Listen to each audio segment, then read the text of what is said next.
They got problems on problems on problems on problems on problems on problems. I solve them. I run through the money, the pressure be calling. Left on my blessings, I feel like I'm falling. The birdie is back. Tell me I'm garbage, I'm going through something. That's why I ain't calling. Phone and progression, it's all that I wanted. The phone and affection, I summon and dub it. Cause they got problems on problems on problems on problems on problems on problems. I solve them. I run through the money, the pressure be calling. Left on my blessings, I feel like I'm falling. The birdie is back. Tell me I'm garbage, I'm going through something. That's why I ain't. What it do, fam? You know what time it is. You're listening to the Urban Sports Scene, and welcome to our Urban Sports Scenes Washington Commanders, versus the Minnesota Vikings preview show. Yeah, I know y'all missed me. I wasn't on a couple shows, but I'm doing good. I'm all right, feeling a little better. But tomorrow at 1 p.m., the Commanders are in Minnesota to take on the Vikings. Before we dive into this game, we got to knock out some logistics. And you can check out our website, which is www.urbansportscene.com. You can subscribe to our podcast on Spotify, Apple Podcasts, TuneIn, iHeartRadio, and other podcast platforms. Just search The Urban Sports Scene. Make sure you subscribe to the Urban Sports Scene YouTube channel. If you're in the YouTube chat, we accept super chats. Super chats help us support our show. The super chats will be prioritized over all comments in the chat. Don't forget to tweet us at Urban Sports Scene. Hit us up on IG and TikTok at Urban Sports Scene, and like our Urban Sports Scene Facebook page. Also join our Urban Sports Scene Facebook group. Just search Urban Sports Scene, sports bloggers, sports podcasters, and sports debates. All right, let's get into our tradition, the pregame. Here's what we have on tap. Host of Sports Journey's Not Bland show, Dujunnea Bland, will join me to preview the Commanders versus the Vikings. Right now, let me put my guy in. Let me get my guy in right now. What is going on, Dujunnea? What's up? Another week. Another week. Oh yeah, another week, bro. What's going on, DC Slim? What's going on, Santiago? Yeah, welcome back. Hey, appreciate you, man. Yes, I'm getting myself back in order. Appreciate y'all for checking in and seeing what's up with me. What's going on, Paul? Appreciate everybody. Yeah. All right, man. But yeah, Dujunnea, man, another week. Everybody geeked. We got the man coming back. I didn't mention yes, it, I didn't mention it, because I didn't want to, I wanted to give it some suspense, some little whatever. And I'm about to talk about Noah Brown. Now I'm playing with you. I ain't talking about no Noah Brown. I need to see Trey Burks, bro. I need to see Trey Burks. I ain't going to go in there. We're going to talk about that later because a lot of people keep talking about Noah Brown. I'm like, why? But okay, exactly. It is what it is.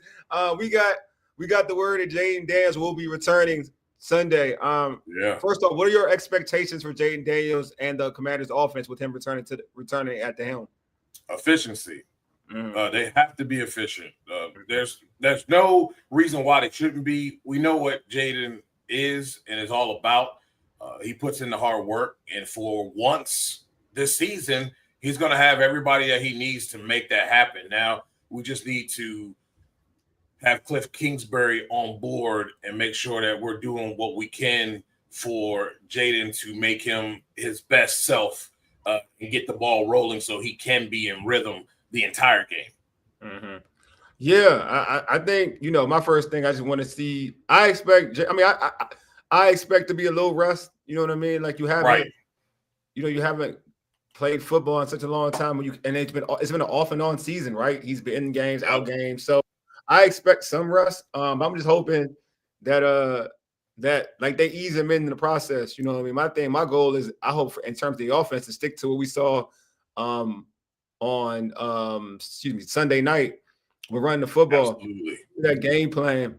And I think you stick to that game plan. You ease Jayden into the situation. I don't think they should go into the situation trying to have him throwing the ball off the rip to prove that Jayden's here or whatnot. Ease him into the process. You ease him into the process, I think you'll get a better outcome of what we need to see with Jayden. And also keep him – I know a lot of people talked about this. Maybe trying some stuff and do some new stuff with Jayden. I mean, maybe have him under center rather than in shotgun. These are my expectations because the season's lost. I don't care what you like in terms exactly, of it is. So there are things that I feel like the reality of it. Yeah, there's some things you can experiment with. Have him under center. I know obviously, in LSU and in the NFL, he's predominantly been, shotgun heavy, right? That's been his thing. But have him under center. Have him. Let's limit him running like these run plays with him. Like let this be more of a learning process within the rest of the 2025 season. Yeah, I think this is about him getting quality reps.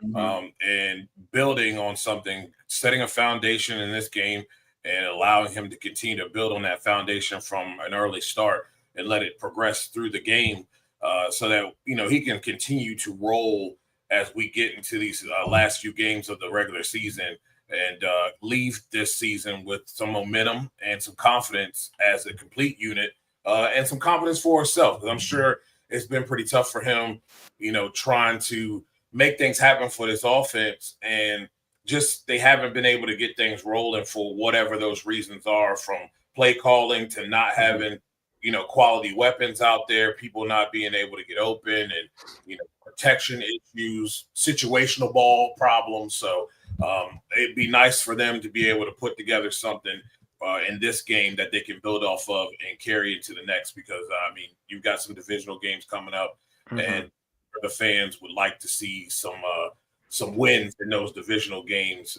that kind of spoil the party for the rest of the fans in the division. Yeah, and what kind of, from what you saw earlier from Jayden this year, what improvements do you want to see in this game from him? I want to see better accuracy. And I think some of that is I felt like sometimes he was second guessing himself, as if, should I stay in the pocket and throw, or should I run? And that delay of, I'm going to run, no, I'm not. Now it's late, and now the ball is either in the dirt or, it's behind the guy. You have to throw it away, or you might be taking a sack. So be more decisive with the football in your decision making. And I think with all the pieces back, that should help him. But Cliff has got to do a good job of making sure that they stay ahead of the sticks and they're not constantly fighting from a 3rd and 11, 3rd and 12, 3rd and 13. We can't have these 3rd and long situations for him early in the football game, because this Minnesota Vikings defense is very much capable. They love to blitz. They love to come in and put pressure on a quarterback. But this defense is absolutely, positively vulnerable as well. Yeah. Todd agrees with you. Todd says, I want Jayden to trust what he sees. Stop hesitating. Pretty much the same exact thing you just said, Dujunnea. DC Slim was up. My guy said Cliff will put 5 in a bad spot. Hopefully he doesn't, man. I mean, that's the thing.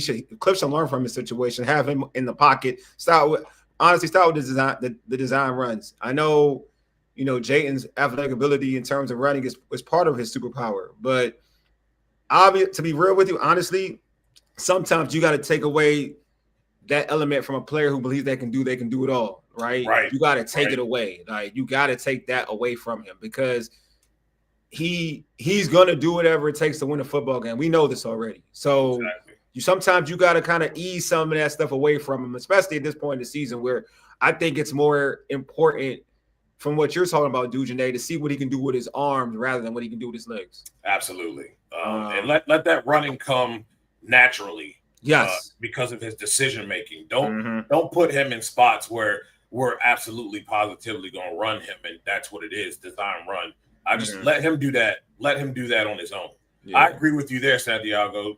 Gotta test things vertically as well. I've definitely got a list of things of how this team can be effective against this Vikings defense.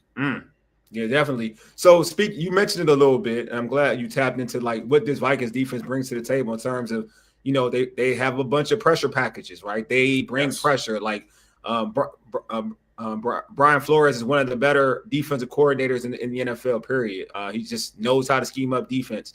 So with all that being said, which matchups in pass protection are most critical for keeping Jayden Daniels upright? I just think what you got to do is don't allow them to get in down and distance situations where they know they can pin their ears back. Because at the end of the day, we know that this secondary has been flagged a lot and has the potential to have problems. They don't have that consistency, and that declining performance kind of hurts their overall defense. They love to rush the passer. The quarterback can't not be discomfort, because if they put you in a discomfortable situation or uncomfortable situation, you're going to have a problem. That's what they love to do. So it's going to be key for them to make for them to be able to put him in a position to make quality decisions effectively. But their front seven is, to me, where the big part lies as far as them getting after you and trying to be disruptive, but you can't play into their hand. It's all situational. It's all really on Cliff Kingsbury and how he calls this offense. Because we've seen in games where teams have attacked downhill and let's go there, because this team defensively does not stop the run that well. They're 20th in the league. So this offense is 6th in the league in running the football. So you have the advantage there. So you want to make sure that you stay on those keys. And they are not very good on third down. They're in the 30th, 7th percentile of third downs allowed. So they don't stop you well. So there's some advantages there. And what I like that they can do offensively is, first and foremost, let's go with a little quick tempo and let's keep it short and intermediate and allow your guys to make plays after the catch. I called it in the last game. We called it in the last game about Terry getting slants. Yeah. What happened when he got the slants? It's crazy.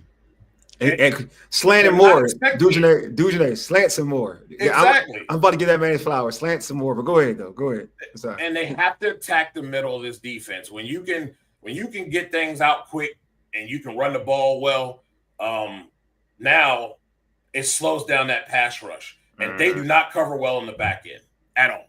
They do not cover well in the back end. And that's where attacking over the middle helps, especially in like zone and those blitz heavy packages. You've got to be able to attack the middle and the outside of this defense, and play action and some pass run combos might help.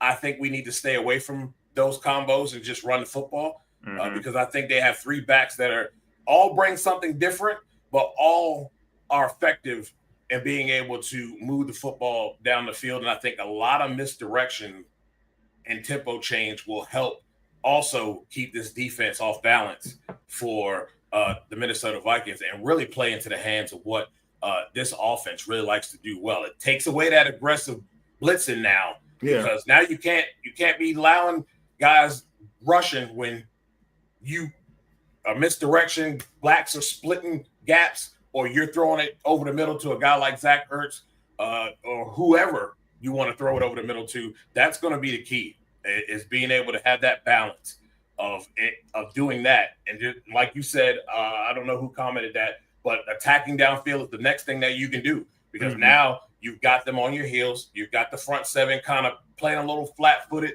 They're kind of questioning whether they need to come upfield or not to keep contained.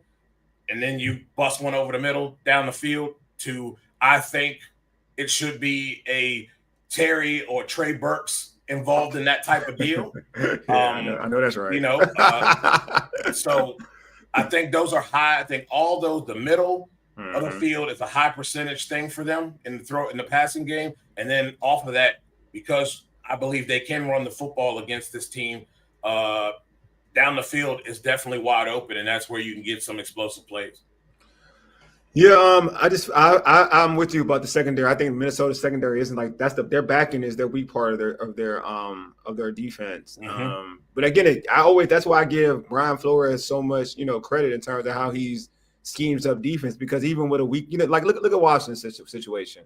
We've always complained about our secondary, right? Like the last couple of seasons, but it doesn't really kill Minnesota like it kills Washington. You know what I'm saying? Like Washington, it's like it's like a problem, but Minnesota know how to scheme up things for it to not be a problem. So that's why I always give him credit. But in terms of what you're saying, I think it's all like they need to run the football, because there is plays like when they can put themselves in a situation to get play action, get the big explosive play that will be open. So you keep running the football with your 3-headed monster. It was productive against Denver. I think that's one thing that's very important, that you went against one of the best defenses in the NFL, the Denver Broncos, period. And though Minnesota, I would argue, maybe make the argument like they're more aggressive in terms of bringing pressure.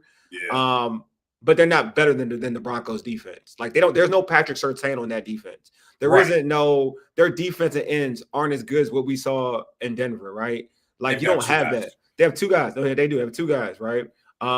the linebackers in Minnesota are fast, right? So that's Yep. the one thing. I think their linebacker core to me is like the situation where you really have to be more concerned with. And interior, I mean, Yes. they got guys on the inside that play real hard. You got one former dude here and Jonathan Allen over there now. So they have ability on the defensive line. But I think if you match up what we saw, the Broncos to this, like this is a good. You got tested. There's not a situation where you played a lax defense and now you're going against the Minnesota Vikings defense. You've been tested already. Vance Joseph is an aggressive coach. So. He's aggressive defensive coach. So you should be battle tested. It's not like you went from no knock on Cowboy fans, whatever, but it's not like you went to play the Dallas Cowboys defense and now you're playing the Broncos the Vikings defense. You're tested back-to-back weeks, which gives you an opportunity to say, you know what? All right, if I see in this defense, I'm confident with my backup quarterback and Marcus Mariota, that should feel confident in, throwing the football and also running the football, like you said, because again, you're going against a team that's not pretty good against the run. Yeah, and I'll tell you, there's three things that I'm looking at here. You guys can take notes if you like, but Eric Wilson is one guy that has been their really workhorse when it comes down to rushing a passer. He has the highest pressure rate at 23.5% of any player to have rushed the passer in at least 100 snaps. So with that, he's like 119 pass rushes. He is one of two off-ball linebackers to have done so, and that's Keaton Ellis with 131. So they like to bring Wilson a lot, and we have a great matchup between Laramie Tunsil and Jonathan Greenard. And I think this guy is going to have a tough time because Larry Tunsil has allowed pressure on just 7.6% of his pass blocking this season. He's eighth lowest among left tackles with 200 plus pass blocks. So that is a area where the Washington Commanders favor. And I also like their ability in the passing game. We talked about it, tempo. The Commanders have used their no-huddle offense 68.1% of the time this season, and that's the highest rate of any offense since at least 2016. So they have had quite a bit of success with that, and I think that's how you can keep this team off balance. A little mixture of both. Tempo is everything, and I think that's how Jayden gets in rhythm, I believe, as well. And when you're dealing with a team that likes to rush the passer, I think that's exactly what I do. I come out in my first script of plays, my script for the first drive is tempo with a lot of run and misdirection run type plays, but also taking advantage of the fact that I do have a guy in Zach Ertz that can test the middle. I do have a Terry McLaurin now that can run the slant and get yards after catch. I do have a Deebo Samuels that I can use inside the running game very creatively during that. Don't let them sub nothing.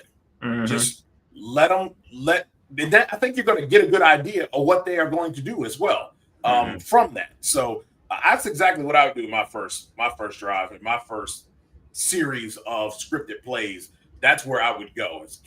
I think that's where Jayden gets in rhythm and does an excellent job of. Once that happens, it seems like everything else begins to fall into place.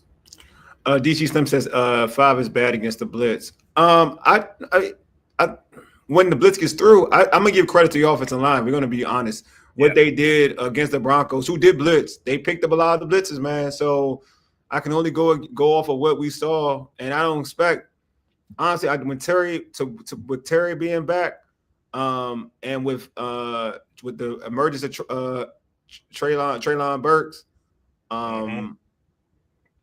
I think that's going. I feel, and then obviously you're going to have Deebo Samuels out there. I'm a firm believer that they won't blitzes. The blitzes, they won't do no zero blitzes. They won't take the risk of going one-on-one with Terry McLaurin. You look, man. I'm gonna be real with you. And like, it looked different when you have a number one.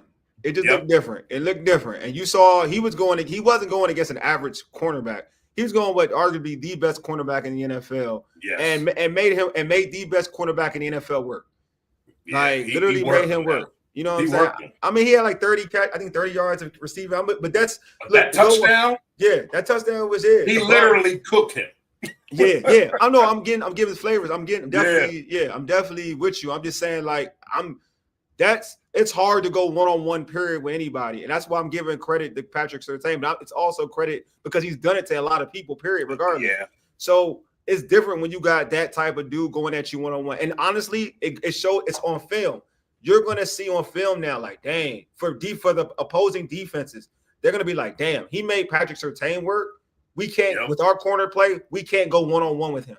Like, that's automatic, because if you're studying film and you know you went against the best cornerback in the NFL, and then you made that dude work. I'm not going to say who came out winning this. He made that dude work. You know what I mean? He did. You're like, now you're going against the Minnesota Vikings. They're going to be like, yo, we can't go one-on-one with him and blitz crazy like that. If we don't get free, like, they now have that opportunity to go over the top against us. That's what's now free. That was never free before. Like, understand, that was never free before Terry got back. That wasn't a free thing.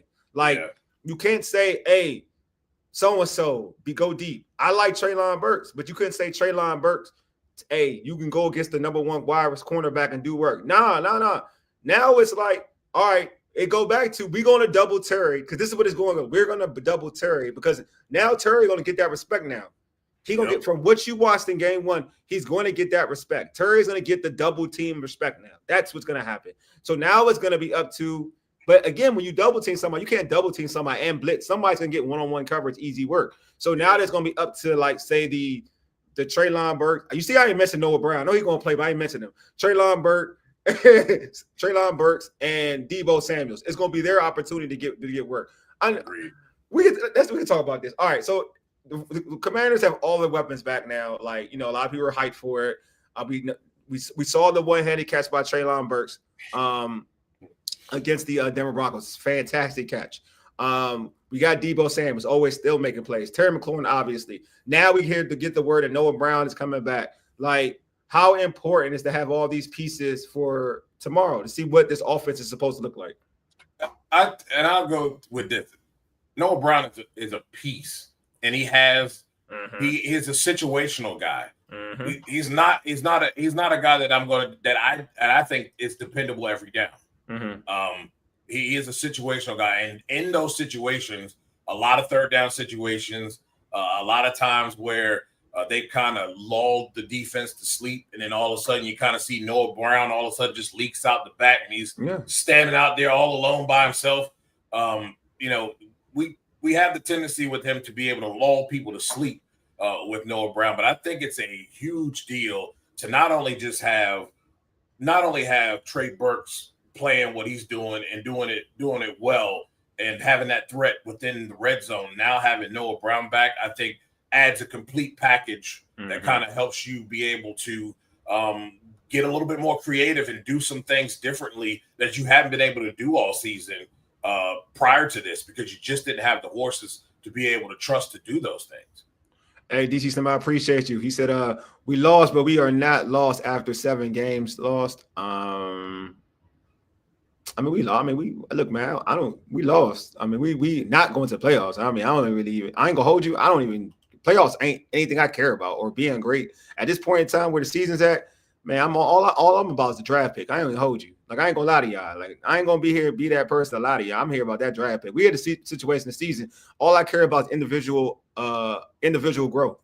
Like, I don't care about, I don't care about team growth in terms of like winning games. I care about individual. So I want to see, like, for instance, I want to see Jayden look really good these last some-odd games. If he's going to play, I want to see Jayden look good these last some-odd games. Absolutely. I want to see Treylon Burks look great in these last some-odd games. That's who I care. I care about players that I feel like will be back next season. I want to see McGee look good. I want to see McGee, see if he gets some improvement. I want to see Newton. I want to see Newton and see if he can turn up. I want to see all these dudes, these young dudes, and even like Deron Payne. I want to see if he's going to finish this season out strong to a point where they're like, all right, we're not going to void this contract. We're going to keep this guy on the team. There's so many things I care about rather than like our wins and losses. I care about individual play at this point in time. So that's where I'm at. That's where you I'm definitely need to see what you have with this team. Because there's decisions that have to be made in the offseason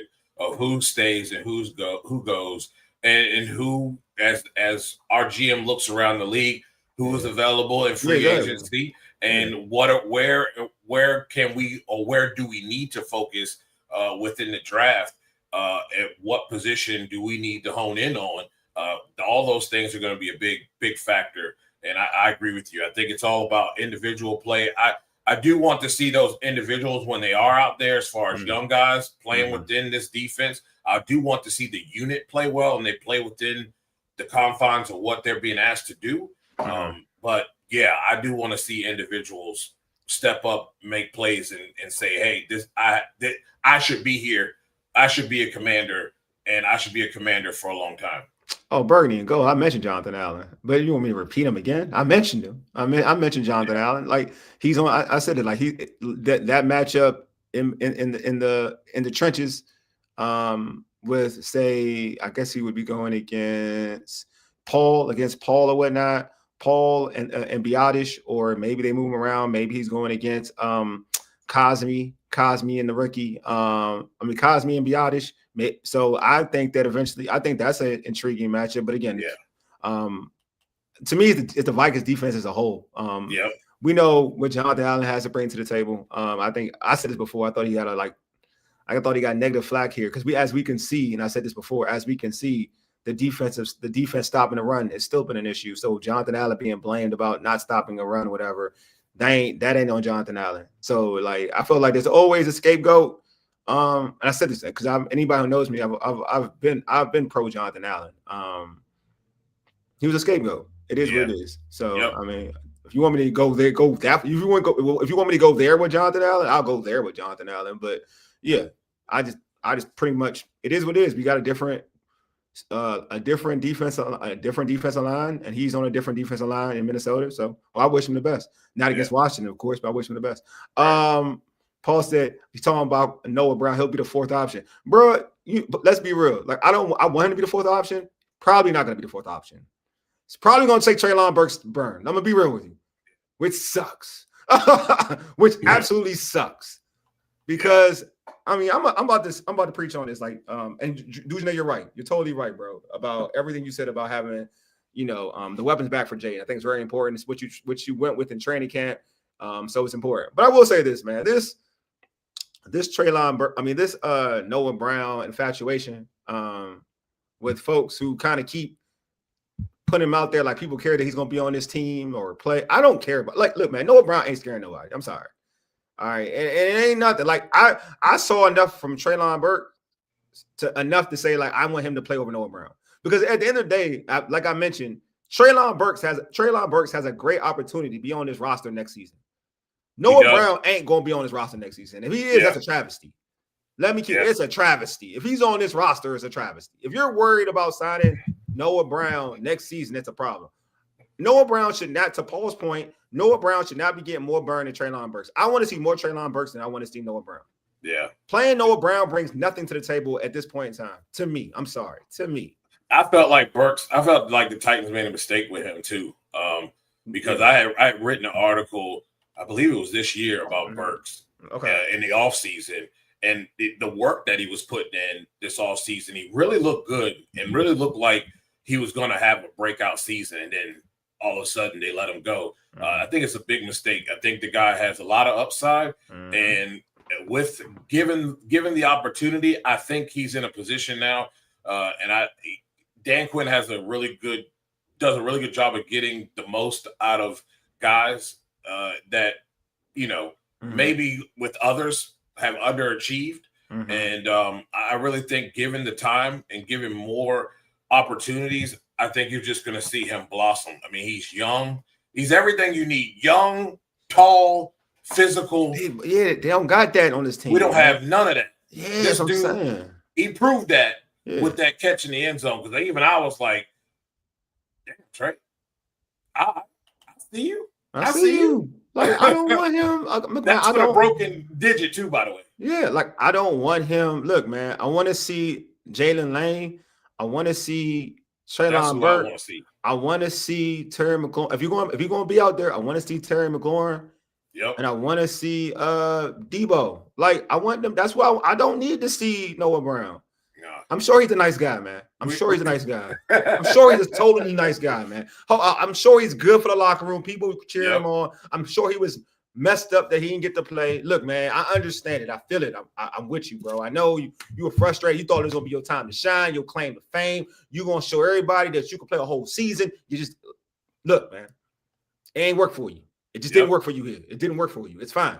Like, it is what it is. They do. Sometimes other dudes step up. Man, I'm not going to put a dude who made that type of one-handed catch and not give him time, give him his chance to shine. Like, I was mad. Like, I seen Paul say it a number of times. I was mad that he didn't get more burn or more targets after that catch. You know what I'm saying? Like on Sunday night. So I don't need to see Noah Brown. He was good. It was cool. It was great. Kumbaya. All blessings to you, bro. Like, get a couple. Look, if you want a catch, get a catch. I don't even, bro. That's it. But I am not going where I'm at. I'm not on the table of saying, yo, these last remaining games, 5 games, I believe. These 5 remaining games, I believe. Yeah. Like, I do not need you getting burned away from a guy who's younger and has the ability to maybe be an impact player on this team if, like you said, if cultivated correctly.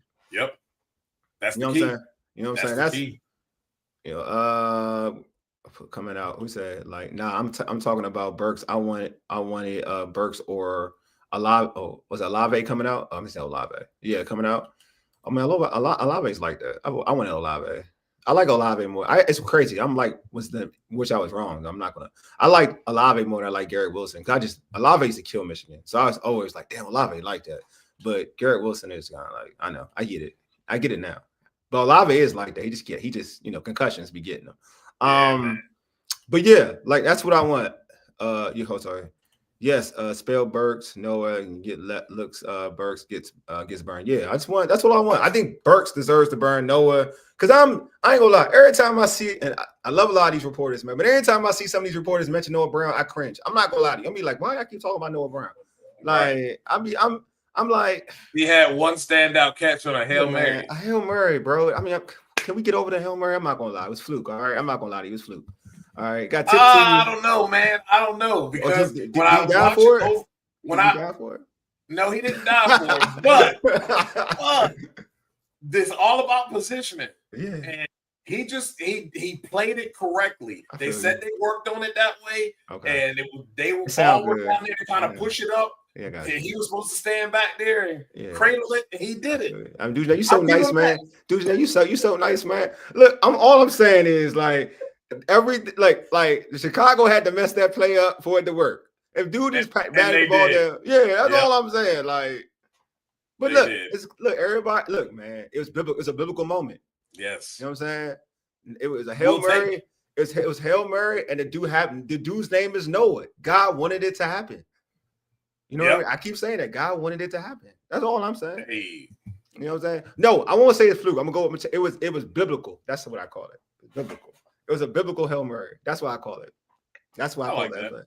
I like that. I won't call it luck because there was a lot of religious ties to that Hail Mary. I'm not gonna lie to you. I mean, the dude's name is Noah. All right, let's keep it a bean. His name is Noah. That's all I'm saying. All right. So the Commanders are playing against the Vikings offense. They'll probably start my Michigan quarterback, who I love JJ. It's cool. I do too. JJ struggled. He struggled. I'm not gonna lie. But they're playing. But JJ has turned the ball over a lot. It's better. I wish the other quarterback was playing. He was terrible. The other quarterback last week. Oh my goodness. Sheesh. Like I would have took the command. If I had fantasy football, I still would take the Commanders defense because this Vikings offense just turned the football over. It's bad. Do you feel like the Commanders defense can force some turnovers away from a struggling Vikings offense? And which defense and which defenders do you think will probably make the biggest impact in this game on Sunday? So here you go, guys. Here's some statistics. Vikings offense 30th. Our defense 32. They haven't played like a 32 ranked defense in pass efficiency in the last 2 games. Okay. 22 rush, we're 23 in rush defense, evenly matched. There's no advantage there. 17 on passer rate. They're 25th on passer rate. So we have an advantage there. I'll tell you right up from the rip. It's all going to depend on that front seven, and I'm looking at guys like, I want to see guys like Bobby Wagner doing what he's supposed to do. I want to see Frankie Louvu getting some run here. He played okay. He played pretty good this Sunday. He did. But I want to see those guys get after it and do what they need to do defensively. And they play what they have been doing so well is playing very sound, contain, and they're not giving up too many lanes for guys to just run wide open through. They've done a pretty good job in that. Bobby Wagner has done a pretty good job, and he's really been doing a good job all season long as far as just being a short tackler against the run. It's just the pass game where he's not really, that's not his forte. Right now, that's not his forte. Right now, it's not. It's not right now. Yeah, and it should be recognized as that, at least this year, that it's not his deal. So keep him out of those situations and don't put him in situations that's going to make him look bad. You know what I mean? I think Mikey Sanders still and those guys playing out on the outside has done an excellent job of just being out there, and he is just playing dog mentality like football out there. I love Jeremy Reeves and what he's bringing to the table with that, and I want to see Martin up front. Guys really been just a nasty, just pushing people out the way and just aggressively trying to get to the football. I do need him to be a little bit more controlled in some areas, to be available to kind of slow that run down sometimes. But, man, I really like what a lot of these young guys that have come out here and stepped into place and did. I thought Payne played a nasty game as well. It looked like he was a little bit pissed off about being suspended for something that he didn't start. So I'm looking at those guys to just come in and be aggressive. And I like some of the things I saw from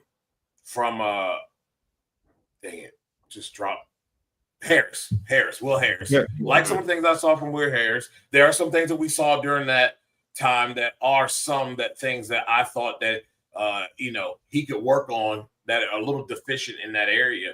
But I really like those things. And I think looking at the Vikings offense, JJ just needs more time. Like you got to remember, this kid lost an entire season. Then he comes in this season and it's basically his rookie season, and then he gets hurt again. So now you're stunting that development. So he's still developing. I think, everybody's like, well, looking at everybody like, oh, I guess he's not the quarterback whisperer anymore. No, the kid just hasn't had the reps. He hasn't had the ability and the time to be out there and to really have time to develop because he's been hurt the whole time. And I do think, though, this is an advantage for Washington because this isn't a game that I think favors an offense that has struggled pretty much all season long and trying to move the football, pass or run. They're not very good running the football at all. And that is something that I think is going to be a huge, huge detriment for this football team in the Vikings. But, it's really about just playing a sound game and being disruptive up front because JJ's going to throw you a couple. And he's going to make some decisions that he's just right now, he's still learning. And I think you can take advantage of that. Justin Jefferson has suffered because of it, but at the same time, you can't sleep on Justin Jefferson because at the end of the day, if I'm JJ, if I got a 50-50 ball, I'm going to trust that my guy on a 50-50 ball is going to come down with it. And so you can't sleep on him. Jordan Addison has had flashes this year, hasn't been super consistent across the board. And I think that has a little bit to do with offense not being able to run the football. And they are really a pass-heavy team. I think it's like 60%, 64% pass, 30-something% run. So this plays into a Dan Quinn coach defense. They play downhill. in the last 2 games, I thought they played a hell of a ball game against a guy, Sean Payton, that can scheme up some stuff that could have been a blowout. And I thought Bo Nix, I don't think he's as great as a lot of people make him out to be, but he's damn sure a guy who will carve you up if you give him the opportunity. And I thought they played excellent football against a playoff caliber team. So this is not a playoff caliber team. They're 4-8 for a reason. Their consistency offensively is just not there. And this is a time where I think if they want to try to make a statement game to carry over to next week's game, this is the one you do it in. And I think it's very, very possible that we could see a pretty big dominant performance from this defense, given the limitations that this offense has. A comment from man Santiago. Santiago says, should the coaches be concerned if the losing continues? Your thoughts, Dujunnea? No, because I'm looking at how you lose. And I know people are like, a loss is a loss, but no. How do you lose? Last week came down to – it did not come down to one play. There were several instances where they could just look at the field goals you didn't make. There's conversions that didn't get made that could have ended up into points. They were in that game the entire game, and the defense kept them in that game. You're going against a playoff caliber football team, and you're going to have some times where they're going to win. They get paid the big bucks too. So I thought in Madrid the same thing. Defense played a hell of a ball game and played well enough to win. Inconsistencies on offense, didn't allow them to be able to secure that victory. So I'm looking at all things when it comes down to a loss. Situational football, how you handle 2 minute. How does the defense handle 2 minute? And we have to agree on something that they struggle in certain instances when it's a must-have. I need a must-have stop on a 2 minute. They can't seem to pull that off. But I tell you what, though, the problem is I don't like guys playing 10 yards off the ball. Yeah. And every time against a good quarterback, you're playing 10 yards off of the ball, you're automatically giving them first down because the corner is already in fleet mode as it is because he can't be flat-footed, right? Because if he does go over the top, then I'm flat-footed and I get beat. But they're already retreating 5 more yards. So now you're giving them that cushion to go right to the first down. And now you got to come in reverse motion and come downhill to the ball. By the time you get there, the man makes a catch. Sure, you might take him down right there, but that's 10 yards and a first down. So I'd like to see a little bit more tighter coverage, maybe 5 yards off. I think they play well on man-to-man. I'd rather get beat playing best, what I do best, than stop and playing zone and trying to do the trickery thing. It just doesn't always work out. And guys march the ball down the field because at the end of the day, it's about field position, right? And if you can stop them earlier and get your offense a shorter field, then you do that. But if you're playing retreat ball and then you want to tighten up when you get inside the 30 and in the red zone, it's too little too late. It's great, but you give 3 points. You know what I mean? And when you get up 0, if you're playing 5 yards to a tight man-to-man defense, you likely will have more success. And I think that's where Washington's corners play best. Not that stuff they've been playing over the last 2 weeks. Yeah, I'm changing my mic. All right, so yeah, I agree. I think that and I had this question. But first, before I get there, there's a question, my man Burgundy and Go for Life. To any comment Savage from the Savage departure. I don't have a problem with it.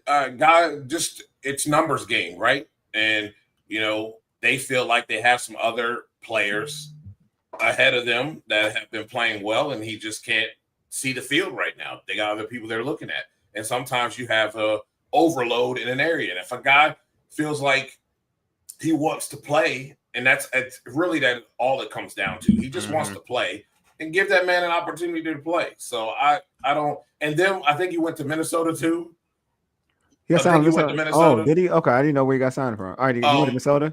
I think he did, and I'm not taking anything away from that either. Like people make a big deal about that, but man, like he wasn't no disrespect, but he wasn't making the field here, so you couldn't beat out the guys in front of you here. So I mean, might have a better chance. They ain't that great over there. Yeah, Buffalo. Buffalo. Yeah, Buffalo. That's great. That's great. Yeah. Good position for him, and I think he'll get some playing time over there because they're struggling that corner too. Maybe I hope he makes a name for himself. But again, he couldn't beat up the guys here. So, but there's a laundry list of guys, so it's tough. Yeah, I mean, they got Will Harris back. So I mean, you mentioned Will Harris. It's crazy. I'm still like, to me, the jury's still out on Will Harris. Because I saw the same thing I saw with other. I ain't gonna lie to you.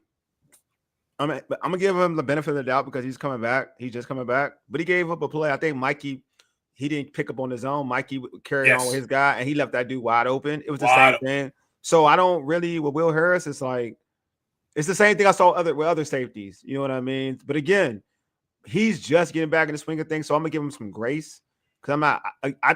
My expectations with him isn't as high as like others. I don't look at him like I look at him just like another player, like a solid player, right? But that's another player. But we'll see with him. Like I think the best indication of what he's going to do is going to be against Minnesota. And even that though, right? We're going against a struggling passing offense right now.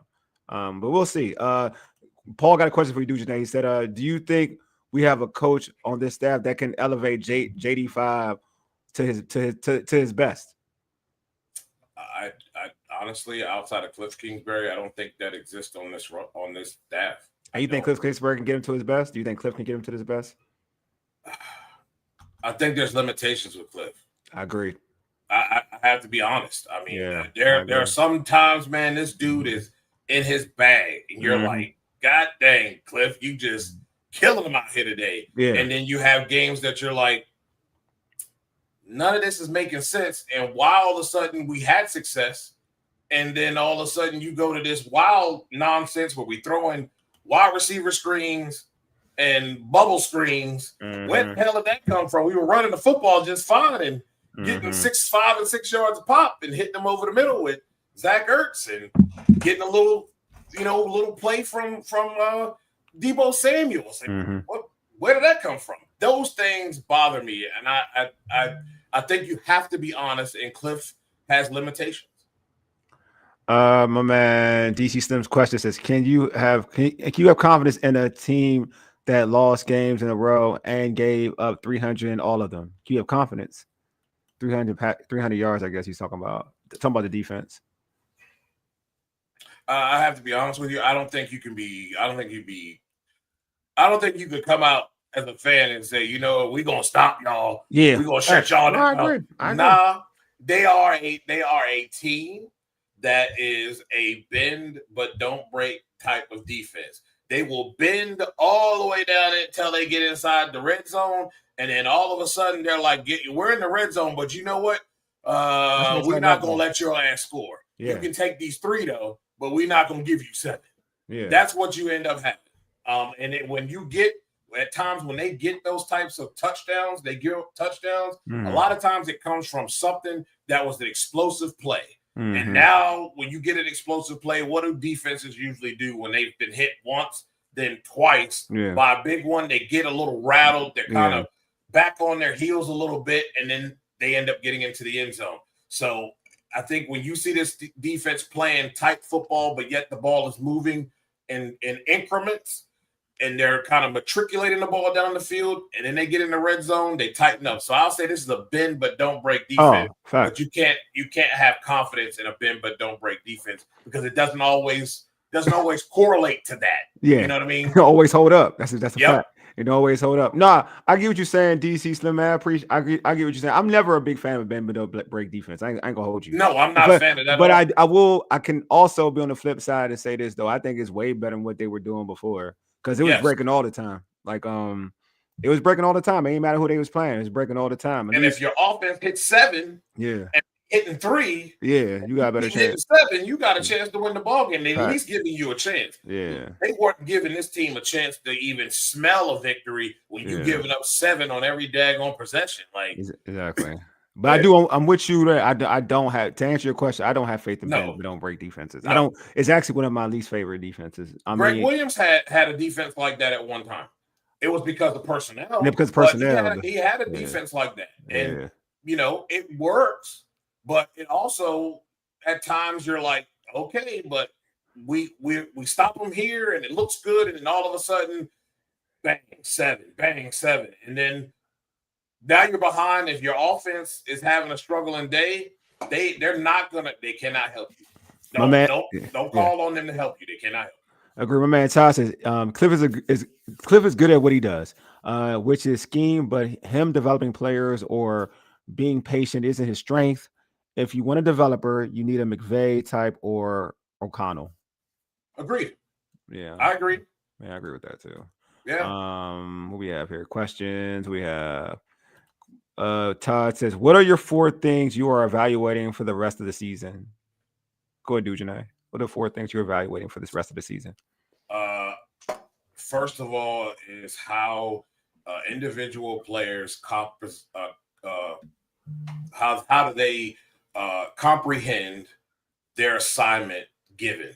Guys on the line, I want to see control pass rush, and I don't want to see you getting out of position and keep it contained. You guys saw it last week with the Denver Broncos. They do a great job of keeping it contained, but they also, like I said, during that, you run downhill at them. It's a different ball game because those guys like to come up field and be disruptive, but they do keep contained well. I want to see guys play their positions the way they're supposed to be. I want to see the offensive line, especially on the right-hand side. I want to see continual growth in that area. He's playing, Connerly is playing some of the best that are out there. He's turning up right now. Yeah, and he's doing an excellent job. So a lot of people weren't okay with that pick. I was one of them. And I understand that. I was one of them. I understand that and respect that. So you have to see growth out of that guy, especially going down the stretch, because you want to have confidence that you can rely on him next season to protect that front side for Jayden Daniels. I want to see growth in Bill. I want to see Bill grow into a back that is not just trying to be elusive. Make the right read and just put your foot in the ground and hit the hole. Let's not try to be pretty with it.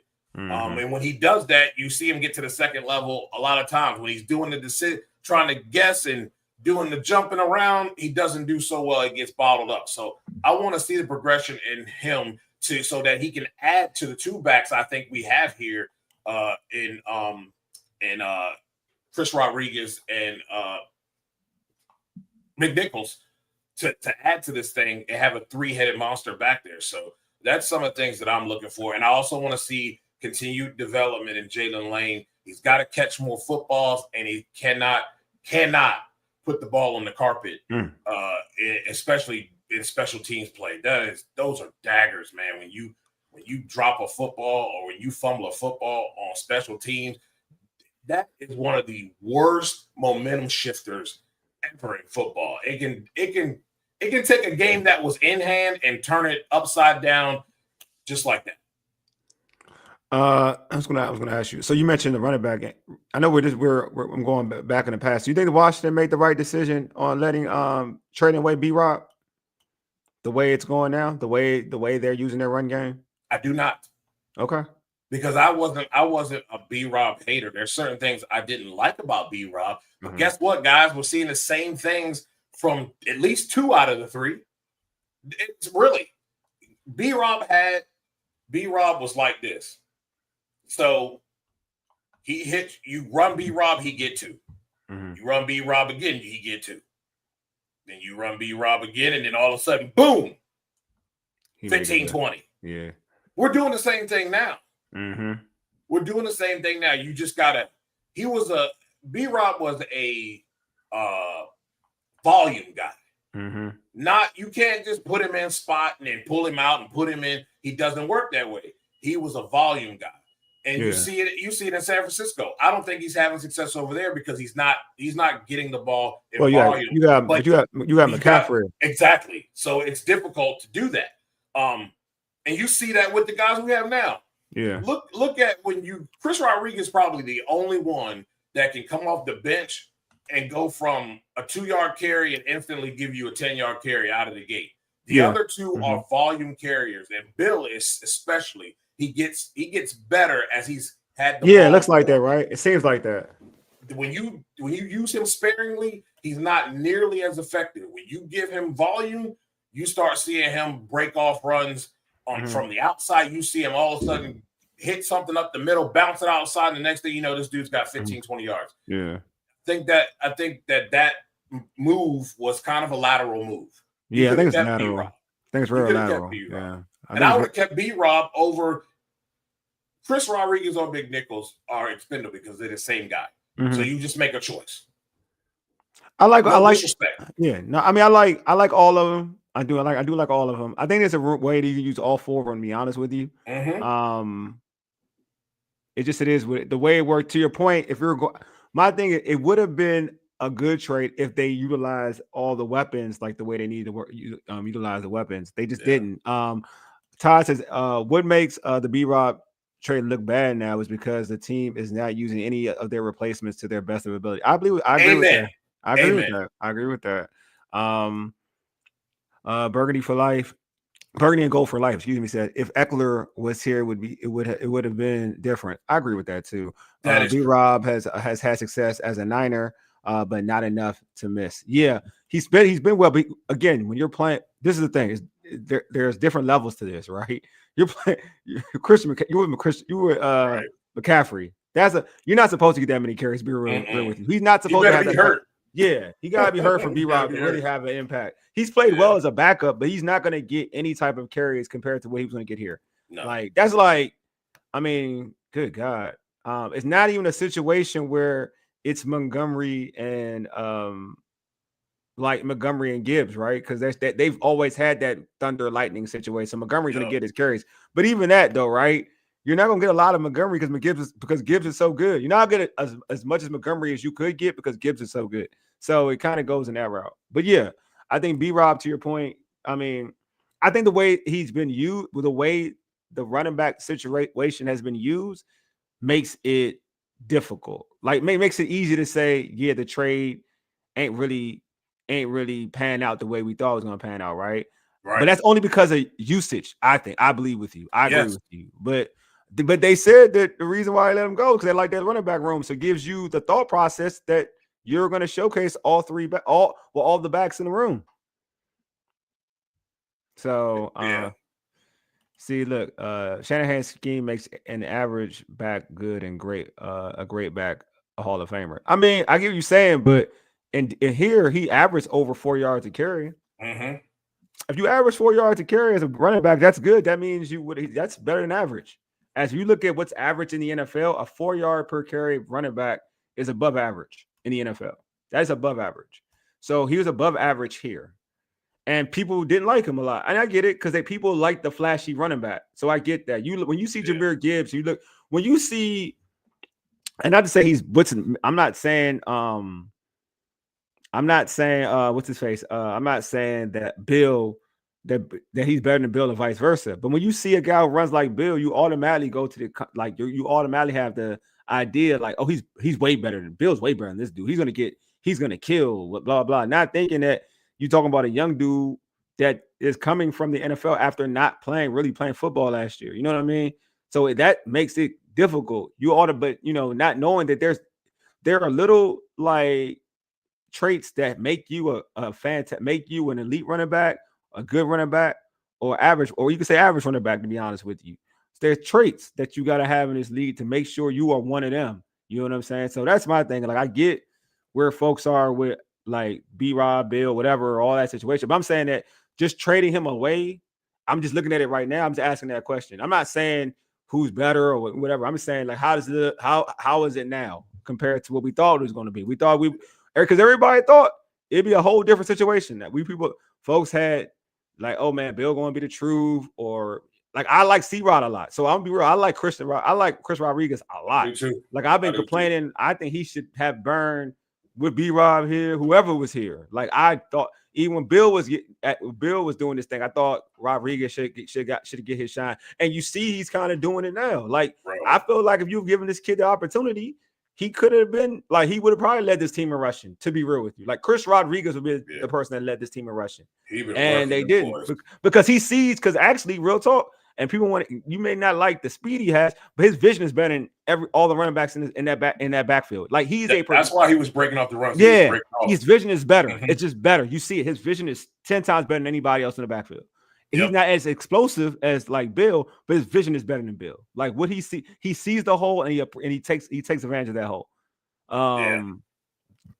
Did Bill have? Did B-Rob have a game like Bill did versus the Chargers? B-Rob had a couple big games. I think you should go back to that Eagles game. Yeah. Go back to that Eagles game on Monday Night Football. Yeah. Go back to that when he carried the whole team. When he was the one he carried that team.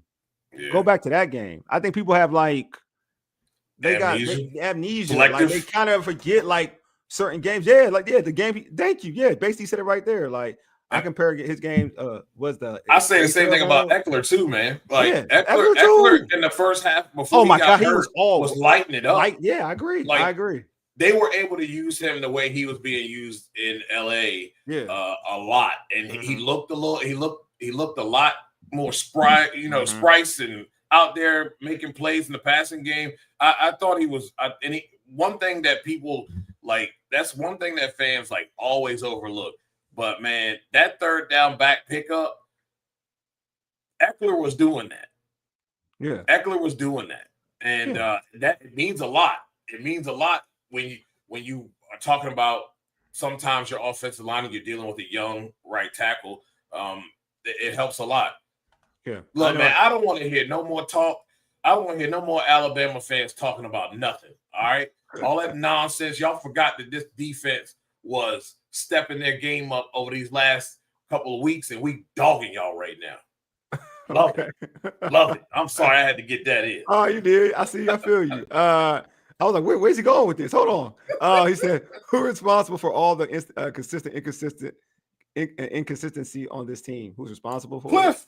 He's the guy running the offense. I think he's saying the whole team. I think he's saying the team, in general. Okay. Oh man. I mean, it's gotta be Dan Quinn. He's the head coach. Yeah, it starts at the top. Yeah. It's the same thing I said last week. Yeah. When you are willing to allow guys to figure it out. You just mad, Paul. You mad. You know it ain't that much better. Go ahead, bro. You thought Bill was gonna be like 1,000-yard running by now, bro. Don't do that. Nope. Don't when when you sit up here and you try to you try to let people figure it out, that he's a very, very likable guy, respectful guy. But you got to be a butthole sometimes. Yeah. And think about it, ladies and gentlemen. I'm going to stick to it till I'm blue in the face. If they make this decision after week 4 or 5, I think this team is able to have more wins in the win column than they would have doing what they're doing, up to this point. You mean benching, getting rid of Witt, right? Joe Witt, putting him on the back burner. I think they have more wins because earlier in this season, they were still putting up points. Yeah. They were just that they were getting outscored because their defense had a bad case of explosive diarrhea. So that stuff gets you fired. Like I said last week, that type of stuff gets you fired. Go ahead. You got to make those calls and make those changes quicker because there's an expectation now.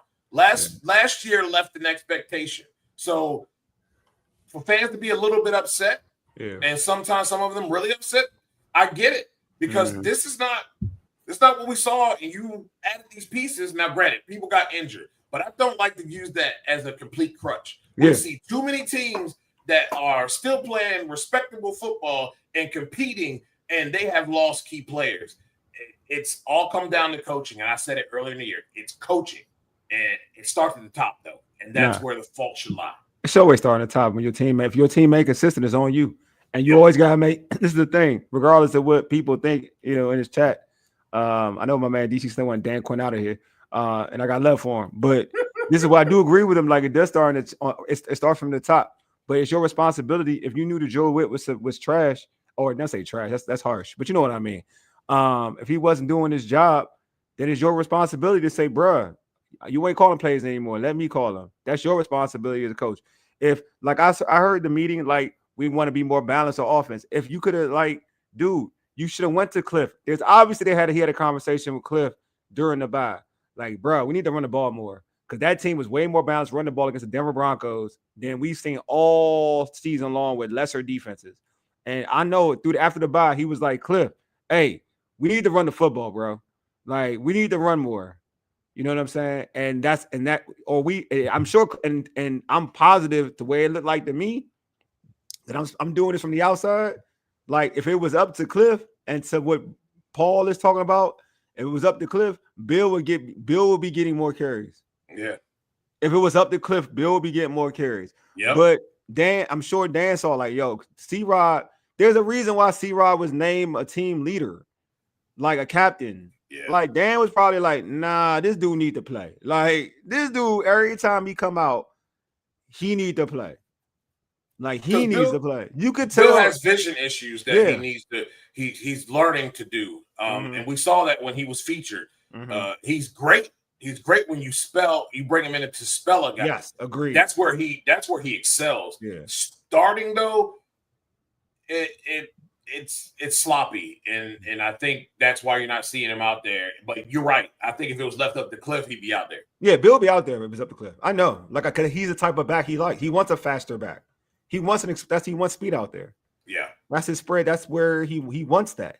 He wants that type of running back. That's a fact. Like, I could tell, but you could tell that it's the argument. Like, everybody asks why C-Rod ain't out there.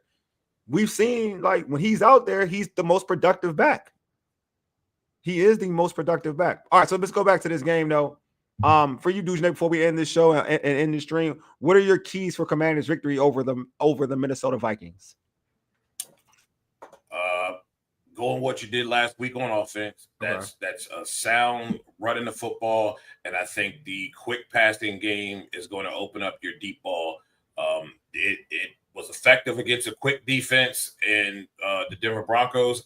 I see it being effective against a defense that loves to blitz, but they're nowhere near on the Denver Broncos level. So let's just be clear. And that's going to help your young quarterback out who's coming back off an injury and needs to get into rhythm early. Defensively, it's to continue to do what you've been doing, but it needs to be against this football team. There needs to be a complete run shutdown. They're not good. Okay. They're not at all. So I don't want to see them getting 4, 5, 6 yards a pop and working y'all. It needs to be a complete shutdown. And you're going against a guy in JJ McCarthy that is still learning. Yeah. And quite frankly, he's still a rookie. But don't be playing zones acting like you're going to confuse this kid either. He ain't that guy. He ain't the guy that started last week, okay? So zones are not going to confuse this kid.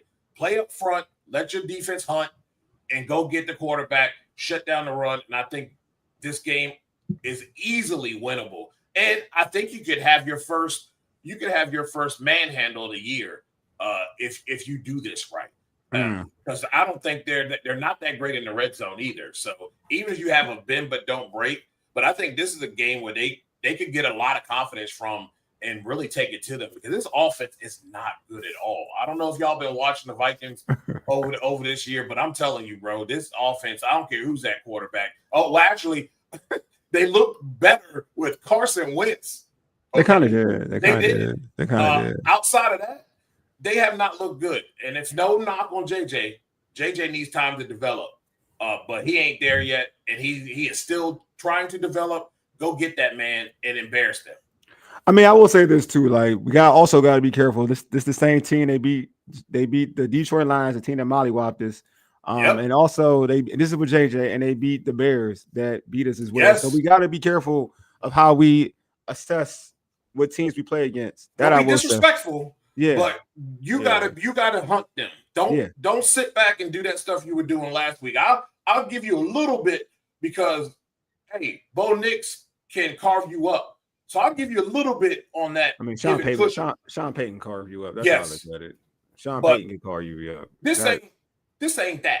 Yeah. Okay. No disrespect to Kevin O'Connell, but this ain't that. Yeah. You got to go man up, man for man, and see who harvesting the biggest nuts. That's what I'm saying.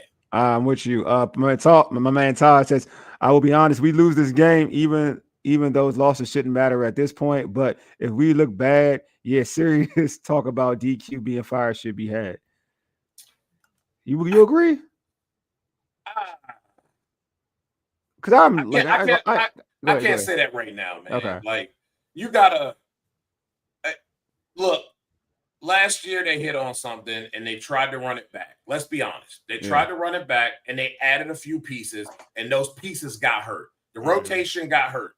So once the rotation got hurt, and Terry with the holdout, that changed things as well, because I do believe that had something to do with him getting injured.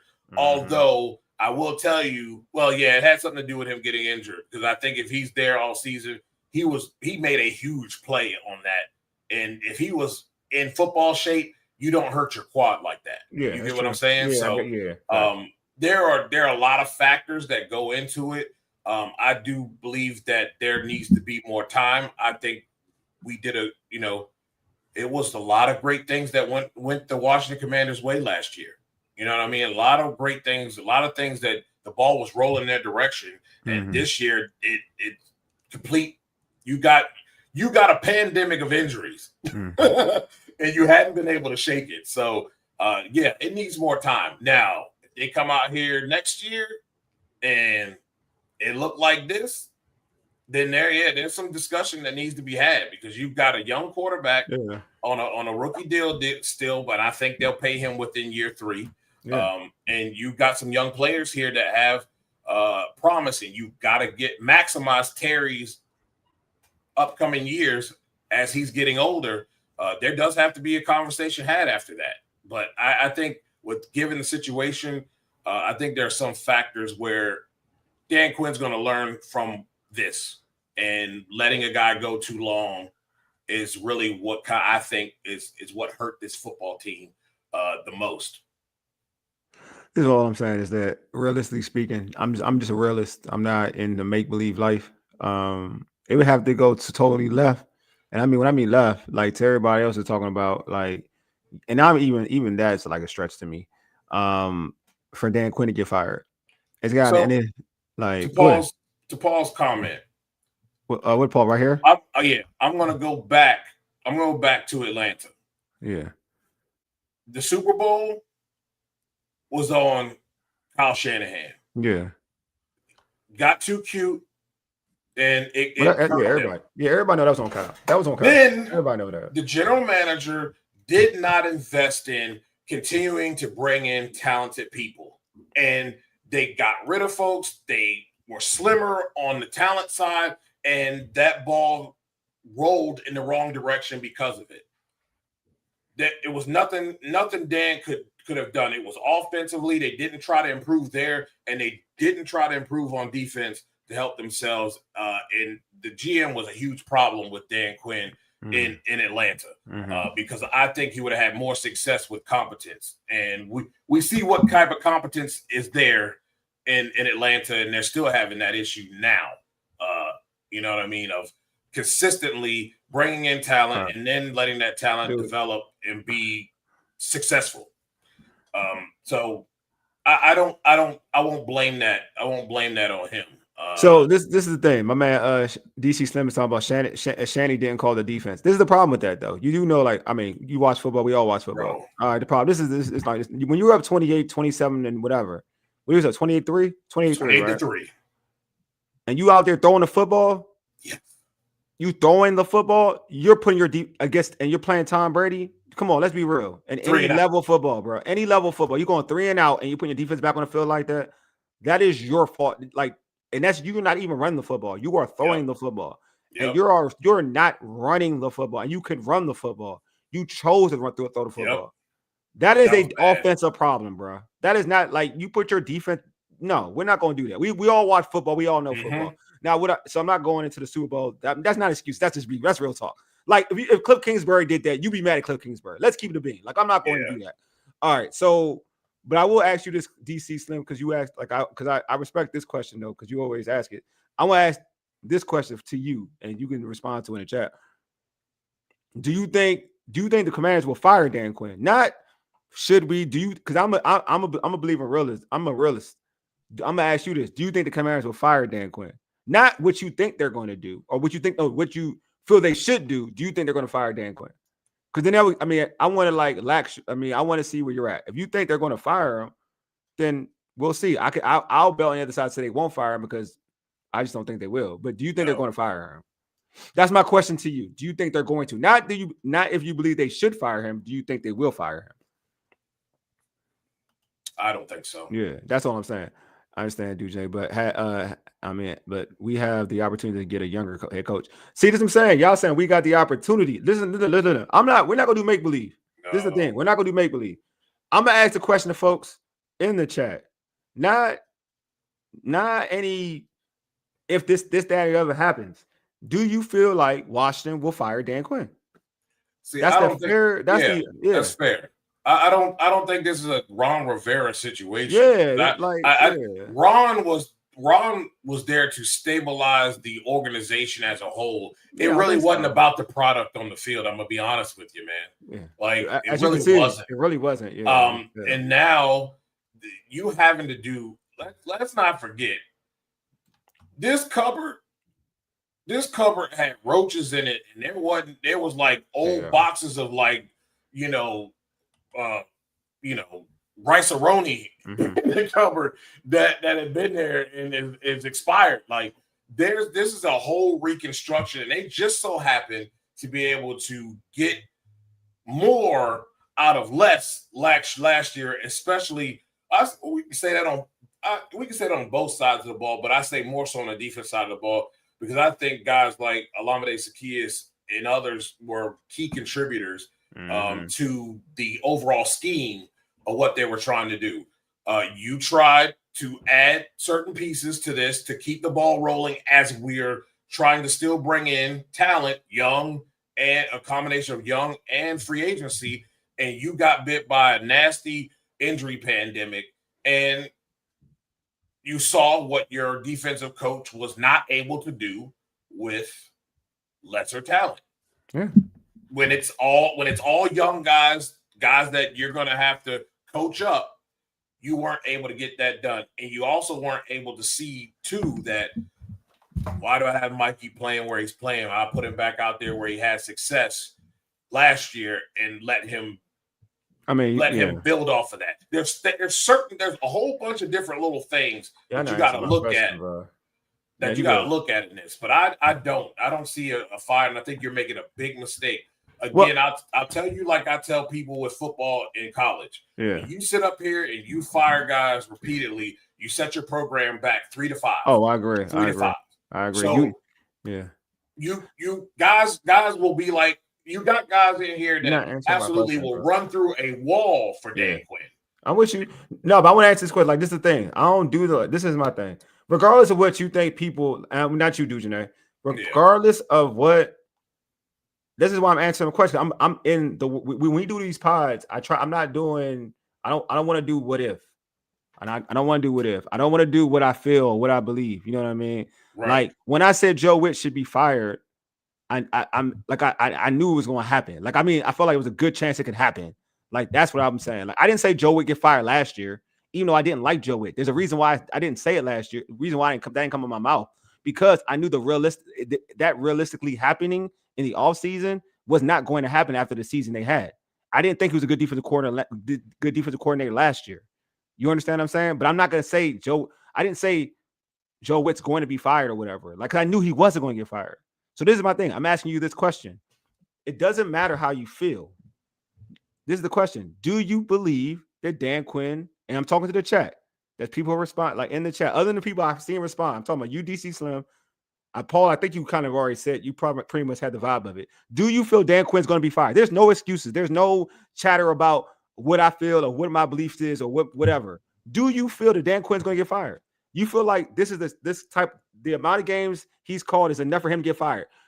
Do you believe at this moment he will be fired at the end of the season? That's it. If you say yes, it's a yes or no. If you believe he's going to be fired, then we'll see at the end of the season. If you don't believe that he's going to be fired, then I ain't gonna lie to you, my guy, you're wasting energy. That's all I'm saying. You're wasting energy.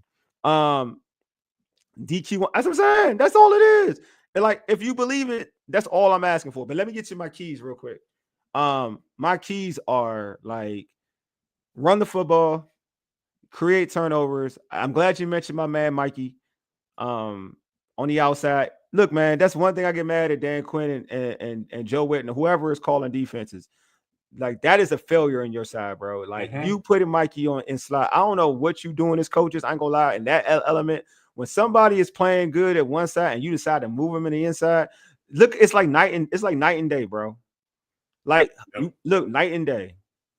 You ain't hear nothing on night Mikey like that on Sunday. You barely, like, other than the fumble, the Kim not catching that punt and dropping the interception in terms of coverage, you ain't hear nothing about him in Miami. I guess in Miami game, Mikey we saw last year on the outside. Yep. For 2 straight weeks. 100. What they did with Mikey, they need to check themselves. Period. What they do, they need to check themselves at how they coach defense, because that's ridiculous. You know what I mean? Like, right. Yeah, like you were happy. You were happy. I got Trey has been awesome. You know what I mean? Like, you already had Marshawn and whatnot. I know you want to play more man, but what you did with Mikey was coach him out, like my man Santiago said, it's coaching malpractice. That was ridiculous. Yep. You set him up. You set him up for failure. Yep. You know what I mean? Like, everybody questioning, we could have had good playing Mikey. And I said this all. They set Marshawn Lattimore up for failure as well. That too. But I've been saying this. You could have had good playing Mikey, and this dude wasn't playing great football, and still leads this team in interceptions. I can tell you why they can't run through a wall on the field, and I said that earlier. Mm-hmm. You're seeing the difference now, DC Slim. It was coaching, and the only problem that Dan Quinn had with this whole situation is that he is a nice guy, and he was letting his young coach figure it out, but he let him figure it out too long. That's not a fireable offense, though. Yeah, he made a mistake. Yeah, honest mistake. But even that, but again, this is the thing, dude. You shouldn't even like. This is my thing. This is these are like hypothetical questions. This is what you're getting me. Has Dan done things this year that should be fired? No. Like, this is the thing, bro. This is what I'm talking about. One, all right. Let's be real. Let's look at all right. The history of football. Even do this in the history of football, because everybody's watched football in life. In the history of football, a coach who just came. This is his first 2 years. I don't think Dan Quinn did a good job this year. So I'll put that out there. Let me understand. I think Dan Quinn did a bad job this year. So let me put that out there. So let you know where I'm coming from. All right. In the history of football, a new coach, first year, takes a team, regardless of what you believe he took the team or not, with him as a coach, they go to the NFC Championship game. Year 2, they slump.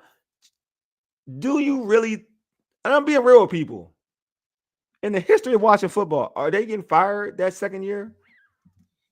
I mean, like real talk. Like, I ain't even talking about what I like or don't like. I didn't let you know already that I think he did a bad job this year. I even put that out there. Dan Quinn did a bad job this year. In the history of football, the years of you watching football, have you ever in your life seen from year 1 to like even Cliff in Arizona from year 1, year 3 had a horrible year. He still got another year. Yep. Like, if you want to complain, real talk, if you're going to complain about Dan Quinn, Marty was fired, in 1 year. That's 8-8. Jim Zorn, he finished the year bad, though. They finished what? They started off hot. I talked about NFC Championship year in year 1. So they basically just say postseason year 1. Let me put it this way. Postseason year 1, year 2, after the season, he's fired. Have you seen that? Marty is not. That's not an example, because Marty had 1 year. And that was 1 year. That was here. But I'm talking about 1 year, and that's bad examples. That's Dan Snyder. So that's horrible ownership. That's another situation. That's a whole different situation. So you can't name a responsible ownership or a responsible organization to ever do that. You can't name one. Period. And ain't no excuse or nothing. In your years of watching football, in your years of watching football. Because if that was the case, real talk, Joe Gibbs could get fired his first year in the NFL.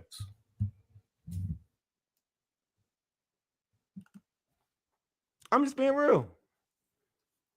Them taking the way Joe Gibbs started his career, his tenure in DC, the way he started, he wouldn't even finish out that year, bro. Nah, man. Hey, DC Slim, name me the example. You haven't named me one. Don't say it happened many times. Name me an example. Don't just say it. Name me the example. Put it out in the chat. Like I'm saying, postseason year one as a new coach to a new coach season year one, and then let me know. The Cowboys did it as well. What year? You mean what's that took them to the Super Bowl? What year? What year was that for the Cowboys? Was it Dave Campo year? I mean, you naming bad organizations, I guess you can name that. Y'all naming Jerry Jones and Daniel Snyder. That let me know a lot right now. Exactly. That's what you let me know a lot. So the ones you naming it, if you're gonna say the Cowboys, Jerry Jones and Dan Snyder. Wow, let's go with that. 96. Yeah, Jerry Jones and Dan Snyder. That was a stupid firing too. Yeah, because him and Jimmy couldn't get along. Yeah, but I'm saying that's dumb. It's nice. You talking about Jimmy firing Jimmy, right? I think it was that was Jimmy, ego. 96. That was an ego thing. Yeah, 96. I said Jimmy. That may be Jimmy. But that had to be Jimmy. But then you're naming. But that's my example. You're naming bad ownership. That's an example. Like that's again. You're like helping my Look example. at the seasons that the Pittsburgh Steelers Yeah, have he's right. Yeah. How many coaches have they gone through? Like real talk, the way people talking in this chat, dog, y'all probably want to fire Mike Tomlin for real. And would be the reason why the organization would continue to stay where it is. But look what look at not proven. I know. Yeah, I know what you're talking about. I know what you're doing. But yeah, that's what I'm saying. Like the ones that stay, like the ones, and I'm waiting too, DC Slim. I know you ain't named one yet, but no, DC Slim, you ain't named me a team yet, bro. You ain't even named me a team yet. You just saying stuff. You ain't named me a team yet. Name me a team. Exactly. Name me a team. The tuna, giving an example of the tuna, giving an example. Is that like that's still Cowboys, right? Because nobody he left. The Patriots, no. The Patriots, the tuna with the Patriots. They didn't want him. They never even gave him a fair shot. He coached his Patriots to the Super Bowl, and then he left. But he left though. He left. Yeah, he left. He left. Because Tuna left Dallas too. Yeah, the Pats. He left the Pats though. Yeah, he left the Pats. They ain't fire him. They left the Pats. He left. He left the Pats. They ain't fire him. He left. He did the same thing in Dallas. He quit. He got tired of Jerry Jones. He quit. They had let. That the year he won Super Bowl, but he was there for multiple years though. He was there for more than like 2 years. He was after the Super Bowl, but he left though. He left. He didn't get fired. He chose his replacement. Yeah, he chose Bill. He could have won a Super Bowl. Yeah, he chose his replacement. That's what I'm saying. Had too much talent. That's what I'm saying. Like again, name me a good somebody. But I know what you're doing. I respect that. Burgundy and Go for Life. I know what you're doing. Yeah, I respect that. Yeah, I feel that. Yeah. He didn't get his team ready this year. That's on him. He left the franchise quarterback. Look, man. Again, y'all not naming me examples, bro. You gotta name me examples. Yeah, organizations. Yeah, bad organizations. I know, bro. Believe me, I know. Yep. That's what I'm saying. Burgundy Go for Life. I know. I mean, we can't go back in history with this organization and see the firings that have happened and how bad this has been. This is the thing. You complain about bad ownership. I'm giving you the examples that you're talking about firing these coaches are from bad ownership. Give me an example of an organization that I might say organization. Give me an example of a team that's done that. And I'll rock with you, but y'all not giving me any examples other than like Burgundy and Gold for Life is giving me examples, but he's giving me the examples showing that's bad organizational play. Give me an example. None of y'all are giving me any examples though. That's what I'm saying. I'm practical. So when I say this, I'm saying this is being practical. Like y'all keep saying fire somebody, and I'm telling y'all in year 2, I'm just telling you it's not going to happen. You saying this team this year, so you're gonna think it's gonna happen. All right, you think it's gonna happen this year. All right. And I can guarantee it won't happen. I can pretty much guarantee it won't happen. And that's not me favoring anything. Because again, if your argument that he did a bad job this year, what did I say, Dujunnea? He did a bad job this year. He did. He did do a bad job. I'm saying he's doing a bad job this year. His worst thing. Yeah, go ahead. His worst thing is the defense and not taking control and taking it over the range. The eye test was clear. I mean, it's clear to fans, so it's got to be clear to you. And I understand they didn't go. Sorry, Brian Flores didn't go to the playoffs that year. So I understand a guy. Trying to help his guy, but at the same time, you gotta help your guy when you see he's damn near hanging himself. Matt Nagy did how many years in Chicago? He did 3 years in Chicago, right? Yeah. Yep. He didn't even do 2 years. He did 3 years in Chicago. What are we doing? I said after his first year, Matt Nagy did how many years in Chicago? And Matt Nagy, and a lot of those. Sorry, Matt Nagy did 1, 2, 3. He did 4. 1, 2, 3, 4. He did 4 years in Chicago. That's not my example, bro. Again, he did 4 years in Chicago. Matt Nagy did 4 years in Chicago. 4. I'm looking at his joint right now. Blind 4 years. What are we doing here, bro? I think they even gave like Crazy Eyes in like 2 or 3 years, didn't they? But you can't even use the Jets. You can't even use the Jets because they're a bad organization too. You can't use the Dolphins because they're a bad organization. That fire was off some bull crap. This wasn't even on, whatever. The Dolphins ain't a good organization. No, they're not. They're not. That's what I'm saying. We using examples from bad organizations and we try to be Come on, man. Because Paul, you know better, Paul. Paul, you know better. Paul, you know better, bro. You know better, bro. Stop it. We a bad organization now? Okay. Now we a bad, we supposed to be a bad organization now. Y'all know better, man. Y'all gotta stop doing this, bro. Think about what we saying. We are a fumble. Yeah. I mean, we could, that too. That's possible. I'm just saying, but we gotta close this thing out. That's all I'm saying. It was good, man. I appreciate y'all, man. I love the banter, man. You know I love y'all, man. Even though I talk it, I love y'all, man. I appreciate y'all. It's good to be back in the swing of things, man. I kind of feel better about stuff, man. Hey, man, look. You talking about that? Look, man. Look again. You saying fireable? I'm asking you a question about do you think he's going to? Do I think or whatever? I'm like, it's either he gonna do it. You fired or not? He gonna get fired or not? I'm telling you what. I don't waste my brain on like he should be fired or whatever. If that's the case, bro, like real talk. If that's the case, I would have been like wasting my time and said I think Chris Rodriguez should have been the starting running back.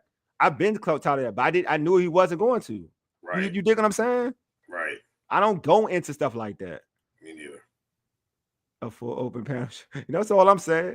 That's all I'm saying. Oh, man. Maybe one day I'll do that. I'll probably do it in the offseason. Then we can talk about what moves we can make. I could do an offseason full panel. Maybe I'll do that. Hey, Dujunnea, before I let you go, bro, let folks know how they can catch you on social media and catch your great podcast.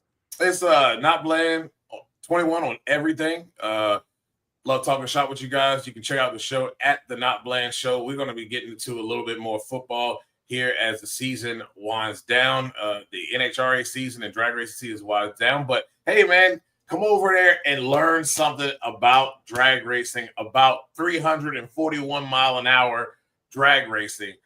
It is at the Not Bland Show on YouTube. Hit that subscribe button. Let's get these subscriptions up. Yeah, get them up, man, we'd love to have you over there and join the family and learn a little bit about drag racing as we're getting more and more of it, man. IHRA is making a return to its glory days, and we'll have a full-on championship season next year. So a lot of places for people to race, and we're going to have an opportunity to have some good racing. But, man, we're going to talk a lot of football as we get down the stretch here. And we're going to start having some folks on as well, like Wole and his guys over there to talk a little basketball as well. So we're starting to get into the thick of things of that. And, the Lakers are doing their thing. They may not have did it yesterday. I know we got smashed yesterday. I know. We was missing everybody, though. We was missing everybody. Yeah. But, missing everybody, though. We're going to get into a lot of it. So as playoff football gets in, we're going to really get into it. So, yeah, come on over and join us. It's every Tuesday, 7:30. Sometimes we do Monday shows at 6 o'clock. And actually, no, it is 4 o'clock, but you can always rewatch them. They're also on any podcasting streaming service that you use. They also are in the audio version. So we're on Spotify, all of that. Oh, man. Yeah. Make sure y'all pull up and make sure y'all tune into my guy, Dujunnea, man. Support. If y'all haven't subscribed to it, make sure y'all subscribe to his pod right now. hit that. Oh, you got a link? Let me put that. Let me get you. Dude, I'm gonna add that. Let me add this link in real quick. I can actually do this real quick. Right. Let me do this real quick. Hold on. My YouTube. Give me like Paul. Give me 2 seconds, my guy. I'm about to get that right now. Not Bland. There we go. My God. And while he looking for that, y'all Bama fans, get off my lawn. Y'all come in here with all that disrespect. Bama fans. Last all week you talking about how y'all gonna beat Georgia, and I told y'all when they lost the first meeting against Bama, if Georgia could put together 2 halves of football, they'd have won that meeting. When they started putting together 2 halves of football on defense, guess what? Curb stomp people, and they curb stomp you tonight. Get off my lawn. I got it. It's in the chat, so make sure y'all hit him up, man. Hit my man Dujunnea up on YouTube. Hit that subscribe button, man. Also, everybody in the chat, man, make sure y'all like this video right now. Like it on all platforms. Like this on Not Bland YouTube channel. Also, it's live there as well. Now, and also the Urban Sports Scene. If you're on there, hit that like button, man. Yeah, Paul's already on it. Already on it. Appreciate you, Paul. Man, I don't want to talk about Ohio State, man. I'm upset about Ohio State. I'm hoping it's Indiana. Of course. But realistically, yeah. I don't know. This could be tighter. This could be tighter than people think. Because you look at Ohio State's schedule a lot of times. Cupcake. They got a couple hard games, and they would have. If you had a better Michigan team, they'd have lost to them this year too. Lost to us, man. We had them. We had them early. We had turnovers. We had them. I'm going with Indiana tonight, though. I'm going with Indiana tonight, DC Slim. DC Slim, because of my hate, I'm going Indiana because I just hate. I hate Ohio State. I hate them. Yeah. I mean, I would curse, but I'm trying not to curse on this show today. But fuck it, I'm cursing anyway. Oh, fuck eyes, man. Can't stand that squad. Got that right. Can't stand that squad. Can't stand that squad, man. Can't stand the fuck eyes, man. Can't stand them, man. That's funny. Got personal, man. Can't stand that team, man. Shoot.